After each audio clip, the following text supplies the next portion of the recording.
Buenas noches. Sin más prólogo, comienzo con algunas partes de un texto que ya tenía escrito para este libro de La Casa de los Pájaros de Mario, que lo voy a interrumpir por la mitad y voy a seguir dialogando con Mario y haciéndole preguntas, ya que lo más importante, en fin, es el testimonio del autor en estos casos.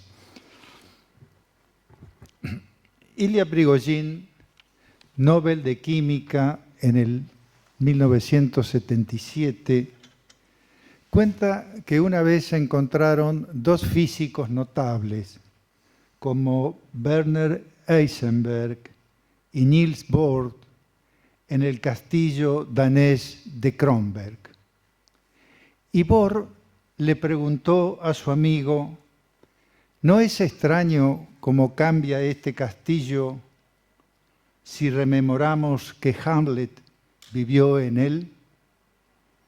Nada debería cambiar, le dijo el otro, pero el hecho de que Hamlet viviera aquí lo cambia totalmente.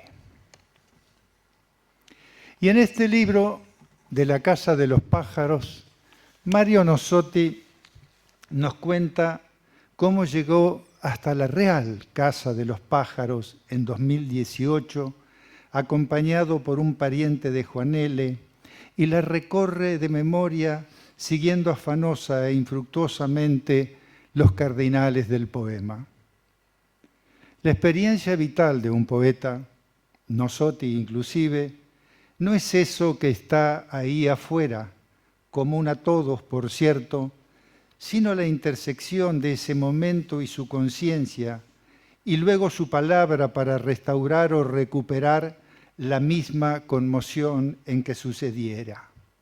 Y Mario, a poco andar, percibe el reversible encanto y desencanto de haber llegado, pues en ese mismo momento comprueba que, entre comillas, poco quedaba de Ortiz en el lugar que pisaba, y comprende que se esforzaba en buscar un fantasma, el de un tiempo, una voz y un espacio que eran ninguna parte, que se abrían a mí solo poniendo en marcha ese poema. Ahí estaba, en el molde, vacío, en la dimensión física que había asimilado una memoria activada otra vez por la escritura. La pregunta sobre el significado de la realidad recorre las preguntas humanas desde hace siglos, inclusive de científicos tan duros como los que decía al principio, pues Hamlet era apenas una cita en una crónica del siglo XIII, antes de Shakespeare, como el rey de Asina, apenas una palabra en Homero, antes del poema de Yorgos Seferis, y La Casa de los Pájaros, el título de un poema de Juan L. que refiere a la Carmencita, una de esas estancias perdidas en la dicha, según Mastronardi dijera, o situada entre los múltiples colores que la luz crea y recrea entre jolinas, como Juan L. prefirió fijarla en su poema. La palabra real nos lleva hacia las cosas. La palabra poética nos devuelve desde ellas hacia nosotros, ya modificados por ella. Y es imposible volver a ver sin esa memoria viva que Mario percibe y confiesa ya activada por la escritura. Ambos viajes comenzaron en 1986, cuando con 20 años Nossotti descubre a Juan L. leyendo diario de poesía, lo cual fecha ambas lecturas y experiencias, y toda generación tiene el derecho y la obligación de leerlo todo de nuevo, máxime cuando la hondura y complejidad de una obra lo permite y lo requiere.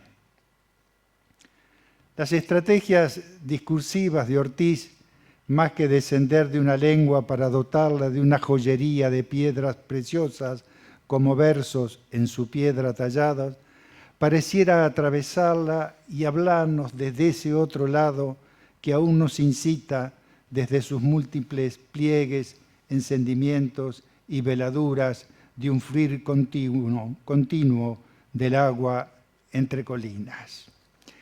En este libro de Mario Nosotis, La casa de los pájaros es el título del libro. La casa de los pájaros es el título de un poema de Juan L. Y ese poema de Juan L. refiere a su vez a una casa real. Esos tres caminos, esos tres pliegues, esas tres,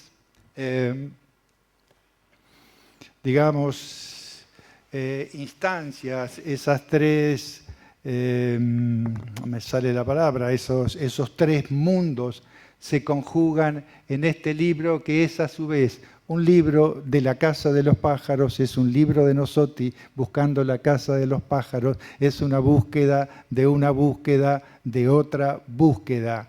Un libro cuyo mejor elogio ha sido el que se vende, porque es un libro necesario, es una biografía de la búsqueda y del viaje de Nosotti, es una biografía de Juan L., es una biografía de la escritura, en fin. ¿Cuáles fueron esas búsquedas, Mario? Bueno, gracias. Buenas noches a todos. Gracias también a Estela y gracias por las palabras de Miguel Ángel. No sé si mirar allá, mirarte a vos para contestarte, como que están todos en una panorámica. Bueno, no, un poco como te decía una vez en un mail, sí, yo releyendo ahora el libro también noto eso, que más que un libro sobre Juan L. es un libro sobre una búsqueda, ¿no? Me voy a poner una búsqueda, digamos, al principio sobre un objeto que todavía no, o sea, lo que sabía es que quería hacer algo con Juan L., que a partir de mi primera lectura me había fascinado su poesía, su figura, todo lo que significaba el caso Juan L., por decirlo de alguna forma. Pero realmente era una búsqueda donde solamente estaba ese deseo, ¿no?, de hacer algo con eso. Y un poco ese deseo informulado empezó siendo una idea de un ensayo donde había determinadas cuestiones que quería trabajar, que tenían que ver también con la forma de transformar a través de la escritura la vivencia de un espacio y de un tiempo, ¿no? Después pasó a una segunda etapa donde había una idea de hacer algo más biográfico, porque empecé a investigar,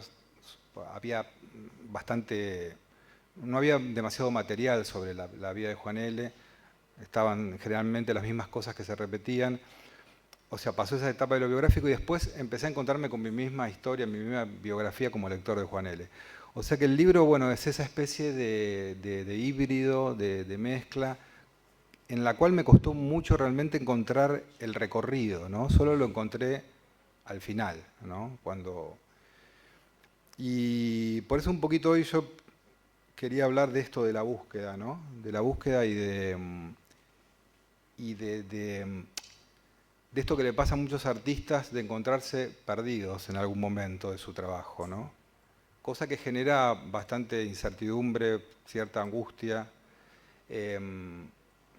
pero que creo que de ese no saber para dónde ir, no saber, no verle el final ni el recorrido, surgen cosas que no surgirían de otra forma. Y justo en estos días estuve leyendo un libro que a lo mejor muchos de ustedes leyeron, de Rebecca Solnit, que se llama El arte de perderse. Y me anoté algo que ella dice, que en realidad es una frase que una alumna le regala y a ella le parece como una revelación, como una especie de frase que la lleva consigo, ¿no?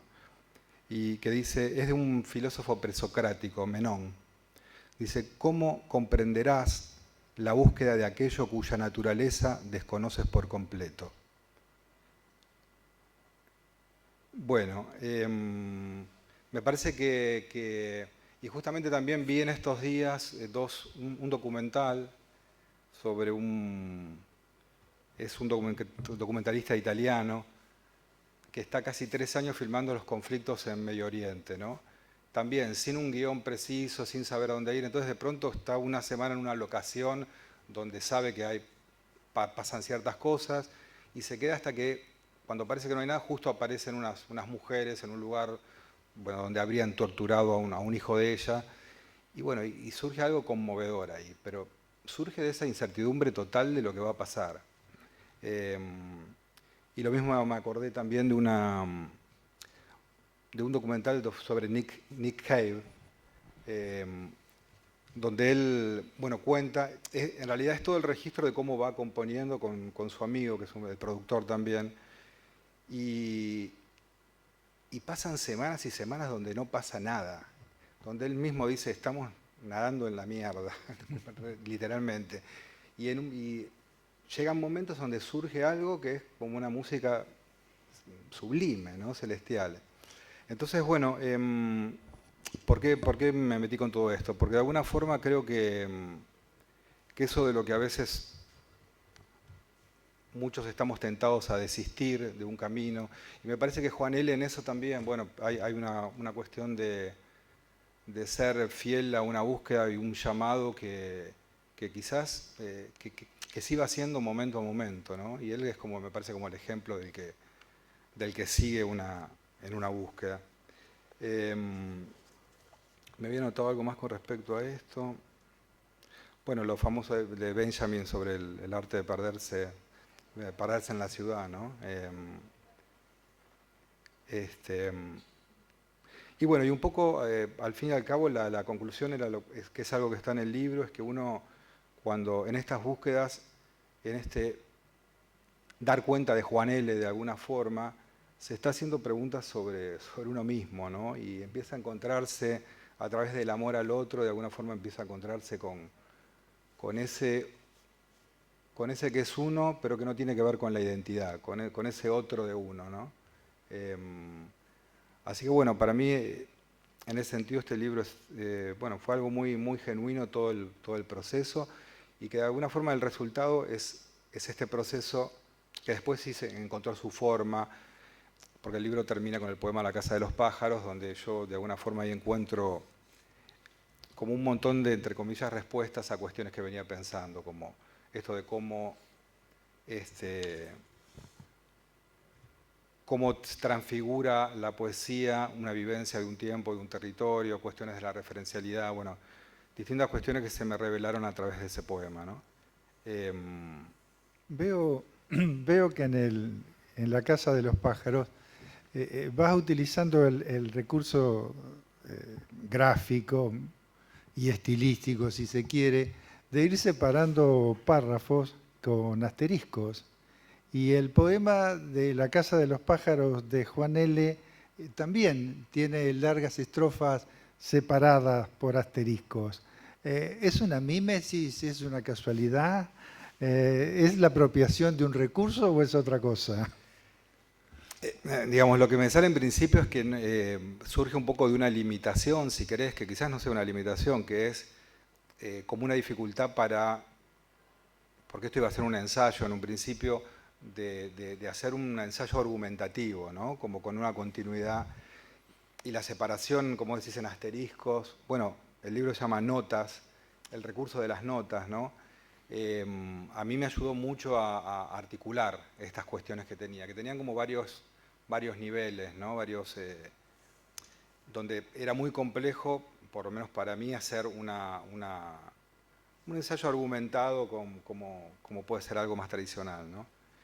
Y es verdad esto que decís, que Juan L. en la Casa de los Pájaros, creo que ahí quizás puede tener que ver con esta cuestión de la consecución, de algo que se va haciendo paso a paso, ¿no? Que ese poema también se arma como con mojones, ¿no?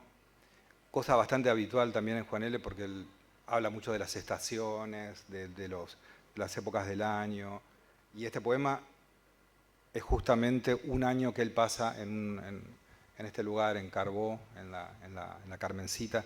Yo hablo de esto y capaz no sé si todos los de acá saben qué es la Casa de los Pájaros, ¿no? bueno, para hacerlo muy sencillo, para explicarlo, Juan L. nació en Gualeguay, vivió en Gualeguay hasta el año 1940 y pico, pero antes de mudarse a Paraná, que es donde vivió hasta que murió, estuvo un año en un lugar intermedio, a unos 14 kilómetros de Gualeguay, que se llama Estación Carbó, en una casa que era del marido de una de las hermanas, que se llamaba La Carmencita. Y bueno, y ahí escribió este poema, que fue el primer poema, entre comillas, largo que escribió Juan L. Está en el libro El Álamo y el Viento. Y bueno, y es como uno de sus primeros poemas donde él recuerda un lugar y un tiempo ido, ¿no? Porque hasta ese momento escribía siempre en Gualeguay. Bueno, aclaro esto porque quizás todos no tienen nada por qué saberlo, ¿no? Así que bueno, lo de los asteriscos creo que tiene que ver un poco con eso, con lo provisorio, con lo frágil y con esto que no termina también, porque acá, por algo, la parte biográfica del libro se llama Apuntes para una biografía del futuro, porque la idea es que alguien escriba la biografía. O sea, la biografía acá se interrumpe en el momento en que Juan L. se muda a Paraná y publica este libro, ¿no? O sea que es algo que quizás se aproveche algo de lo del libro para una futura biografía. Para los La podés escribir vos, ¿por qué no? A los lectores les digo que esa maravilla de los asteriscos es total, porque nos evita los párrafos farragosos, los párrafos explicativos, las citas al pie de página, las referencias a otros autores, al sociólogo tal, al lingüista tal, al historiador tal, etcétera, etcétera. Y con esos asteriscos uno viaja por el libro a una velocidad encantadora, más que una manera de suprimir. Esos asteriscos agregan una especie de ansiedad y velocidad a la lectura. Está bueno eso de la velocidad, como indicadores de velocidad, está bueno. No había pensado. Bien. Bueno, además de eso, ahí comienzan, digamos, las teorías de los viajes de Juan L. Luego tiene su viaje a Rusia, el primer viaje en barco con un amigo de Villaguay, que en definitiva no es un viaje a Europa, es un viaje por el Atlántico prácticamente, porque en Europa casi ni se baja. Pero bueno, después tuvo su viaje confirmatorio, su viaje iniciático, diríamos, a China.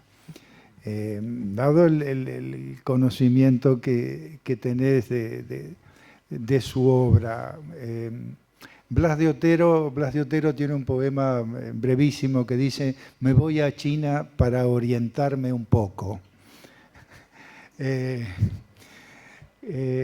¿Juan L. fue a orientarse a China o ya estaba orientado acá? Está bueno, sí. Bueno, sí, Juan L. creo, como vos sabés, encuentra en China, hoy lo hablamos justo, bueno, que encuentra en China un país parecido al suyo, ¿no? Como si el río Gualeguay fuera el Yangtze y así esos símiles. Yo creo que sí, que ya estaba orientado, pero que ahí hay justamente una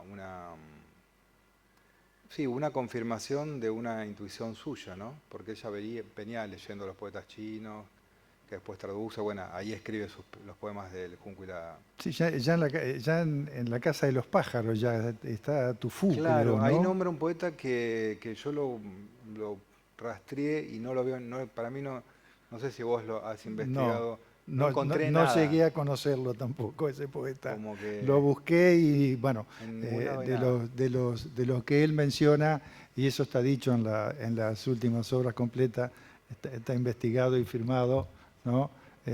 Hay algunos poetas que Juan L. menciona, que le mencionaron otros poetas chinos que también lo ayudaron en su trabajo de traducción, que, bueno, supongamos que no existen, al menos en Google. Sí, en la nueva edición de de la obra completa de Juan L. Ahí tuvo un trabajo muy interesante de Petreca, creo que es, sobre de la Petreca, parte sí. de Juan L. traductor, ¿no? Que no traducía del francés, si no me equivoco. Sí. Este, Generalmente del francés y generalmente vía Luis Aragón, porque claro, esto hay que decirlo, es decir, la red comunicacional del Partido Comunista en aquellos años hacía, bueno, que Luis Aragón, que Juan L., y que hizo que Juan L. y que Pablo Neruda tradujeran para Latinoamérica y al castellano casi juntos a un gran poeta rumano como era Hilari Boronca.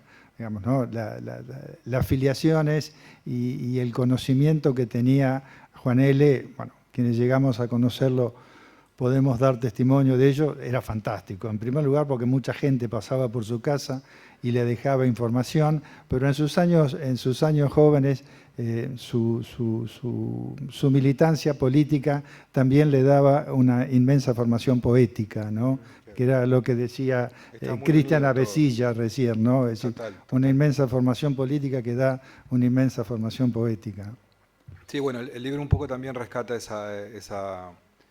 el costado militante o político de Juan L., que durante bastante tiempo estuvo como más como el poeta del paisaje, y que no es mérito mío, sino sobre todo de la investigación de Agustín Alzari, que es un investigador que investigó toda la parte.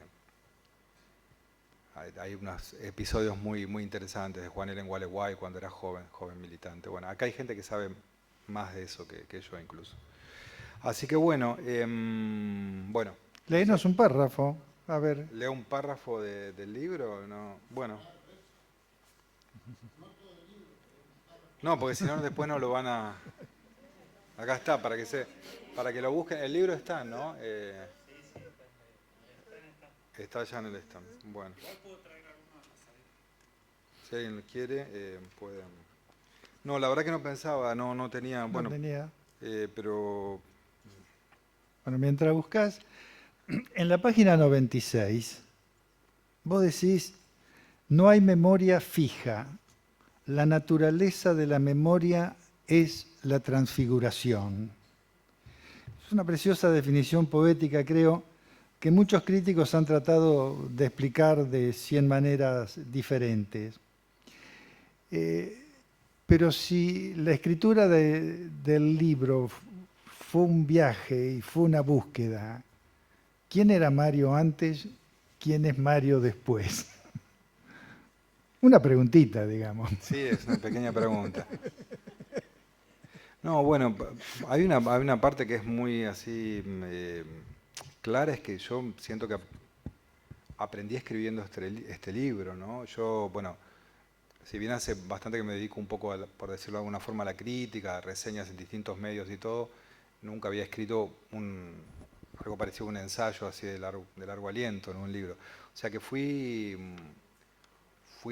quizás por eso también me llevó mucho tiempo, ¿no? Fui aprendiendo a medida que lo hacía y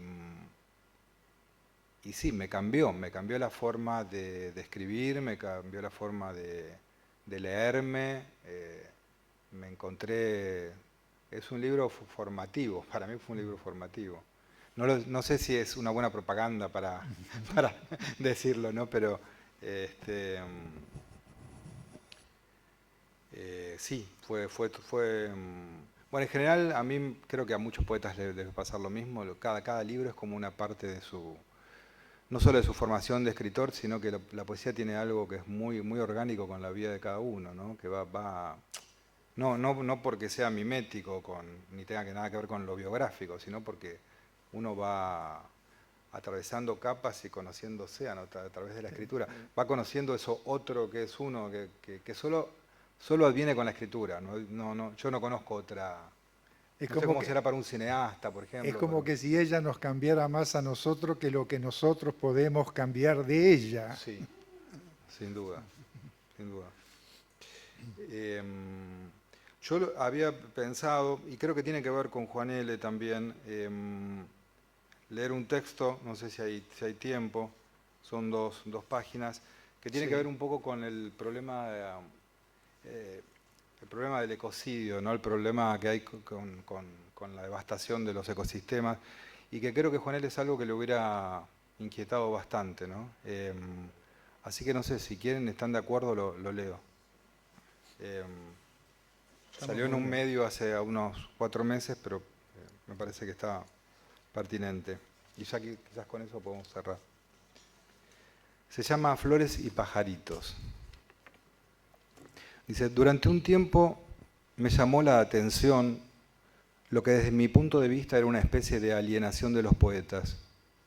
Aunque sus palabras, su recuerdo o su mirada volvían una y otra vez al río, a los árboles, la lluvia, los animales, al paisaje que deja en un segundo plano las manufacturas, parecían ajenos, escindidos de la evidencia de que parte de ese mundo estaba desapareciendo, siendo mutilado, borrado, devastado. Como si no hubiese más que una relación metafórica, sin importancia con lo que sucede fuera de la página. Como si se pudieran hacer constantemente parábolas del río o hablar del tratamiento del paisaje, sin importar que no haya río o que ese paisaje ya no exista. Por ese entonces, ya hace varios años, me acuerdo que posteaba en las redes algún comentario sobre temas ambientales y prácticamente no había entre mis colegas mayor reacción.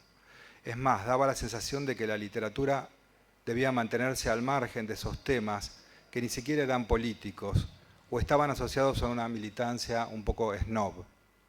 Seguramente había algo de cierto y algo errado en esa percepción mía.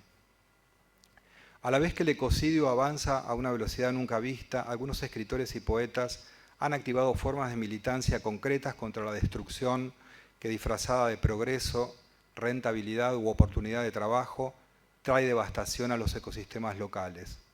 Ya nadie cree que un país pueda salir de la pobreza saqueando sus recursos, envenenando su agua, destruyendo sus bosques. El lema reciente de un grupo de escritoras activistas que reza "No hay cultura sin mundo" me parece una buena síntesis para llevar adelante una proclama donde los poetas se movilicen para sumar su fuerza a la creciente marea que propone otro tipo de vínculo con el espacio que los rodea. Una vuelta de tuerca a la añoranza de las viejas vanguardias de que la literatura no esté desligada de la vida. Aunque la mayoría de los poetas viva hoy en lugares... Perdón, ¿retumba? Porque yo a veces me alejo un poco. Ok, porque yo me escucho, pero no sé si... me voy a alejar un poco. Bueno, me alejo un poquito entonces. Bien. Aunque la mayoría de los poetas viva hoy en lugares eminentemente urbanos, buena parte de la poesía que se escribe sigue buscando la naturaleza, toma de ella su fuerza para hablar, muchas veces de otras cosas, los propios sentimientos, las visiones. Puede tratarse a veces de una naturaleza ínfima, domesticada, las plantas de un balcón, el sol que va cayendo entre los edificios. Volvemos a buscar, casi como una necesidad, aquello que no es solo progreso, intervención humana, técnica. Aunque desde Baudelaire las ciudades son un ámbito propicio para hacer poesía, aunque desde Marinetti la vitalidad y la música puedan provenir de las máquinas, alguien busca esa única flor en los 70 balcones, esa brizna de pasto en la grieta de asfalto. Más de un siglo después, volvemos agotados a impregnarnos con la fuerza atávica del mar. Durante mucho tiempo, buena parte de la literatura fue crítica de cierta visión de la naturaleza por entender que esa mirada se pretendía como algo fuera de la historia. Quizás estemos comenzando el momento en que esta relación deba ser repolitizada, de entender cómo la devastación de los recursos está atada a una lógica del capital y una forma de la organización social. No hablo de que la literatura deba tener un contenido militante o ecológico, sino de que los escritores consideren lícito cada vez más manifestarse al respecto y de que tanto puertas hacia afuera como hacia adentro de su trabajo sea posible cuestionar las lógicas que nos han traído hasta acá. Hay una rica tradición de escritores, Emerson, Thoreau, Colmont, que Colmont fue traducida por Juan L., London, Hudson, que abogaron por una vuelta a la naturaleza, y la ciencia ficción labró en sus distopías escenarios no muy alejados de ciertas realidades de nuestro mundo actual. Pero la devastación de los ecosistemas, inédito en su magnitud y avance, pide por eso mismo a los artistas una nueva conciencia, primer grado de la participación activa, más allá de que luego se permee o no de alguna forma en sus producciones.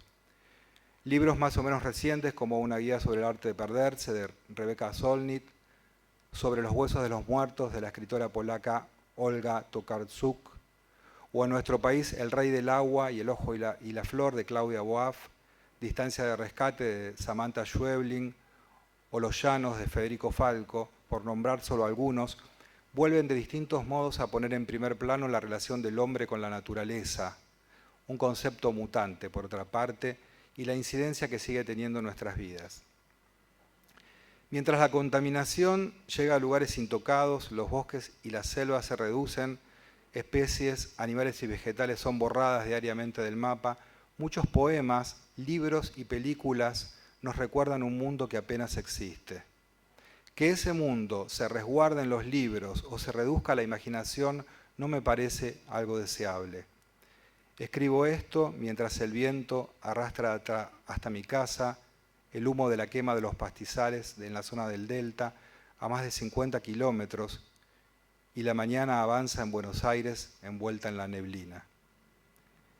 Es evidente que ya casi no hay naturaleza separada del trabajo humano y de que ese parámetro binario ha perdido, al menos en teoría, verdadero sentido. A lo que intento acercarme es algo más simple y para mí más perturbador, que incluye tanto la negación de la catástrofe como la creencia en lo irreversible de un proceso. En los mejores casos me duele la desbalanceada relación entre las flores y los pajaritos, uno de los commodities de la poesía y las noticias que leo en los diarios. Hace unos meses, esto fue hace un año más o menos, al reeditarse la obra completa del poeta Juan L. Ortiz, un conocido editor y librero de Buenos Aires puso en un posteo, otra vez 1000 páginas de florcitas y pajaritos. Y más allá de la humorada, pensé en esos poetas que hicieron de la relación con su entorno natural el motor de su poesía, del diálogo con lo extrahumano el centro de su conmoción. Poetas en los que la vivencia del paisaje fue parte no solo de su escritura, sino de su cotidianeidad. ¿Qué dirían Juan L. o Mary Oliver de lo que pasa hoy día? ¿Qué nos puede enseñar su mirada, su atención, su apertura humilde y atenta? ¿Qué podemos rescatar del posicionamiento de ese sujeto poético frente a lo que lo rodea? Quizás haya que leerlos como forma de volver a apreciar, incluso resimbolizar el vínculo, como enseñan muchas de nuestras culturas autóctonas, diezmadas e invisibilizadas, con esa dimensión que a su vez nos constituye. Dicen que solo se puede amar lo que se conoce, pero es lo desconocido lo que nos moviliza y nos lleva hacia adelante. O quizás sea que vamos aprendiendo no solo de la historia, sino también de la otredad, esas chispas de luz, esos ojos asomando entre las hojas. Hay un contacto y una huella anémica que cierta poesía es capaz de despertar.